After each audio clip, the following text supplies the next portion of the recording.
আরে রবি ভাই দাঁড়ান, কি অবস্থা আপনার?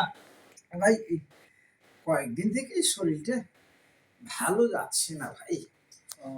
কি হয়েছে ভাই?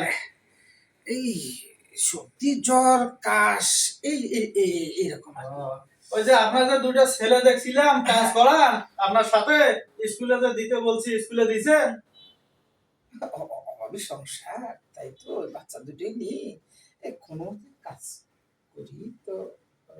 না না, এটা তো ঠিক না। আমি তো আপনাকে বারবার বুঝে দিয়ে গেছি যে শিশু শ্রম অন্যায় কাজ, এই কাজ করা যাবে না। আপনার ছেলেকে আমি স্কুলে দিতে বলছি, আপনি স্কুলে দেন নাই কেন? আমি ভাই আপনার বিরুদ্ধে আইনের ব্যবস্থা নেব এবং শিশু শ্রম মন্ত্রণালয়ে যা যোগাযোগ করে আপনার শাস্তি নিশ্চিত করে তারপর আমি ঢাকা যাব। ফাজলামি করেন? ভাই ভাই ভাই ভাই ঠিক আছে ভাই, আপনি যে কথাটা বলছেন আমি রাখার চেষ্টা করবো ভাই। ভাই অভিযোগ আর ভুল হবে না। না না ভাই, না আমি আমার বাচ্চাদেরকে স্কুলে দেবো ভাই, স্কুলে দেবো। আচ্ছা ঠিক আছে, ঠিক আছে, ঠিক আছে, ঠিক আছে। আমরা আমরা সকলে শিশু শ্রম বন্ধ করব।